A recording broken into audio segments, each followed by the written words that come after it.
What's up you guys, this is Rob from Plays, and today we are doing a very quick dig through Devstream 93 to see everything that's been hashtag confirmed.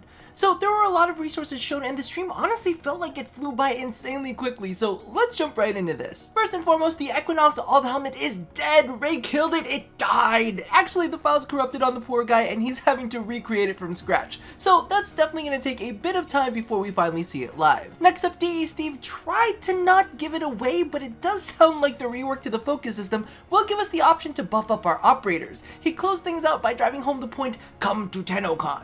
So we will most likely to see more of this out there. Now, moving on to assets, we have this thing that's going to be added to our roster of wildlife. Apparently this has been Rebecca's pet project, so I guess that's the thing to look forward to. Next up, we get our first live look at Oberon Prime, and I am quite pleased. I'm not even 100% hating on the SANDR he comes with, and that's a lot to be said. Now, as we can see from the footage, they also dropped the bomb that the multiplayer simulacrum is on its way soon, which will be an amazing way to do additional testing, especially when it comes to Warframe synergies. Now, the talk with Oberon Prime led into a discussion about some of the new artists that have risen up after Minky's departure, and they showed us the Warframe to follow Harrow. They said that it is not samurai themed, but it kinda looks like it, so let me know what your theories are on what her theme will be. They also mentioned that while her weapon does look super cool, they are going to be swapping it over into a custom hammer, which makes me think Exalted Hammer?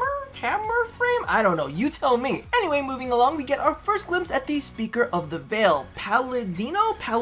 I really could not hear them all that great. Regardless, she looks badass as fuck and will most likely be the quest giver to obtain Harrow. In conjunction with that, they gave us a great glimpse into Harrow's abilities with the literal text from his ability screen. So feel free to pause and take a quick read as to all of his effects. However, I did want to note a few changes since his last iteration. First up, the energy regeneration from his third ability, Thurible, is no longer exclusive to headshots. You get a multiplier to the energy restored from it instead, which means that you get a bonus no matter what, but that headshots will give you more. They've also made it a bit more mobile so that you are not slowed down while charging it up, and instead of creating a stationary specter, the aura moves with you. Now, the next change isn't all that major. However, Condemn no longer freezes targets completely in place. Instead, he's got this little pain shimmy, which I am totally into, and if you look close to, you can see the chains kind of like tightening in on them. It's a little bit sick, but you know, I'm a bit sadistic, so what can I say? Speaking of things I'm into, they also showed off Harrow's alternate helmet, which looks super sick.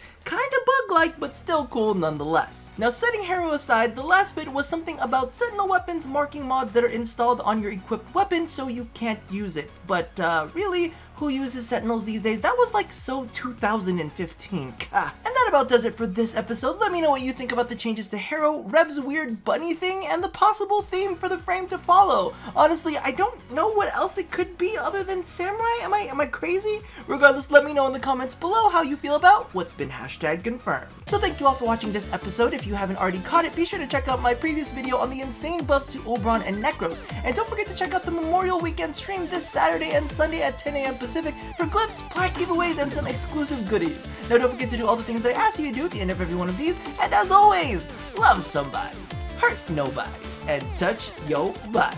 I'll see you guys next time. Bye-bye!